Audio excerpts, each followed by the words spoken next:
All right. Hey, everyone. We're going to get started with our lesson today. This will be lesson 4, metallic bonding. So get out those study guides and let's get started.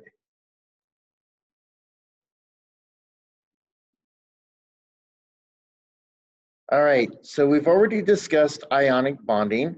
And so now we're going to move into a new bond type known as metallic bonding. And just as the name applies, we're going to be dealing with bonding between metal atoms. Remember, in ionic bonding, we dealt with metal and non-metal atoms bonded together. Here, we're going to exclusively look at metal elements only bonding to one another through what is known as metallic bonds.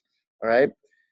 Now, to clearly understand metallic bonding, okay, you need to first understand some things or remember some things about the nature of metals. Metals have low ionization energies, right? So because of that, they easily are able to remove their valence electrons from those valence shells. And in doing so, they then have a completely new valence shell, which is already full, right? It's what we talked about with ionic bonding. So by removing the valence electrons currently that an atom has or a metal has, it will then have a complete full shell and good to go. And so the metals are going to continue to use this strategy when it bonds to other metals. They're going to take advantage of their low ionization energies. They're going to lose their valence electrons, but they don't have any non-metals to transfer those electrons to. So those free electrons are going to become known as delocalized electrons. And by definition, a delocalized electron is valence electrons of a metal that tend to wander off. You know, they kind of tend to wander off and become free electrons, or essentially we sometimes think of it a free sea of electrons, where electrons are just, they don't really belong to the metal atom, but they'd have nowhere else to really go. So they just kind of wander around between metal to one metal to another, okay, in this wandering sea of electrons, you could say, right? So you must think metals, they have low ionization energies, so they easily lose their valence electrons.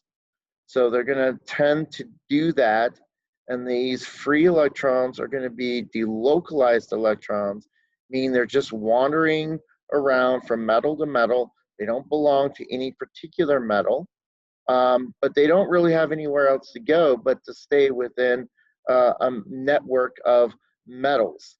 And this will result in forming what are known as metallic bonds.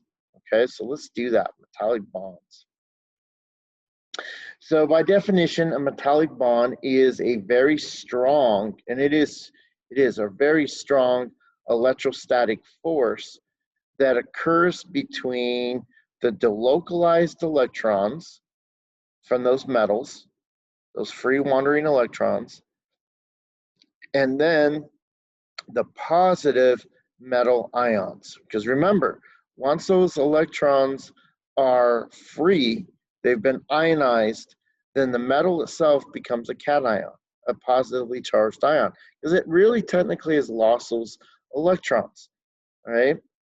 So that bond that is created between the delocalized electrons, those negative electrons, and the positive cations, those metal positive cations, those attractions, you could say, form a metallic bond.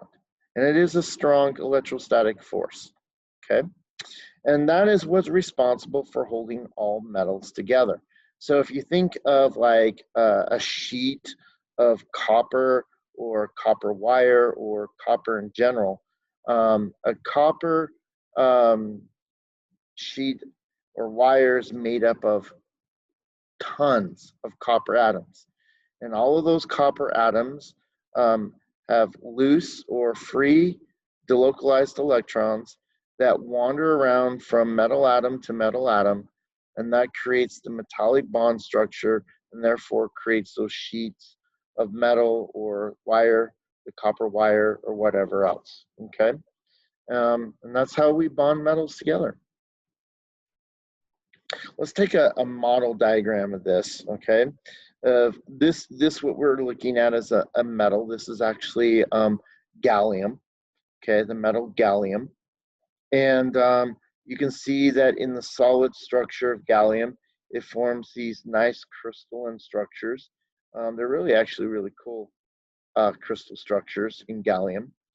But if I was to draw this or just zoom in, right, on a particle level, and of course I can't see these atoms, but I could draw a model of what this C or delocalized electrons looks like traveling around this group of cations, okay? And this is what we would see. So remember that each one of these positive sensors here that we see is a metal cation that has lost its valence electrons due to low ionization energies. And so these in purple dots here are the actual delocalized electrons. And these electrons are just wandering around this matrix of cations, essentially. And these delocalized electrons momentarily attract to a particular cation through an electrostatic force, and then breaks free and continues to just kind of move around from cation to cation, forming and breaking electrostatic forces.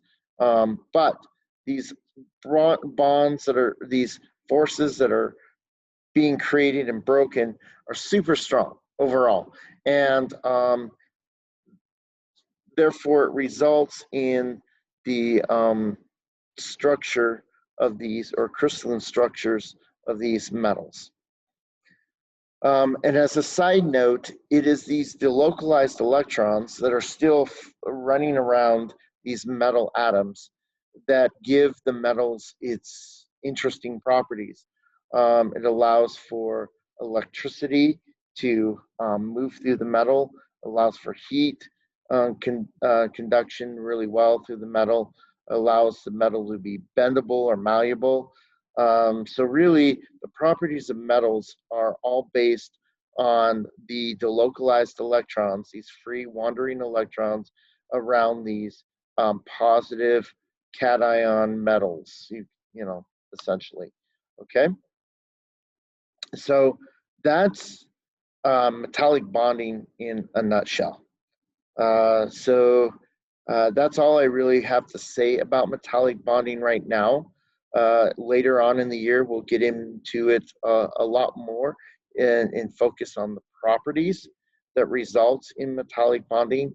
But for now, just understand what a delocalized electron is, how they become delocalized with those low ionization energies, and then how these delocalized electrons form strong electrostatic forces between positive metal cations, okay?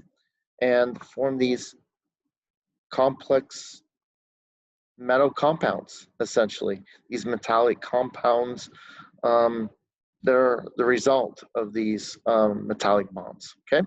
So that's it for now. We'll see you later then.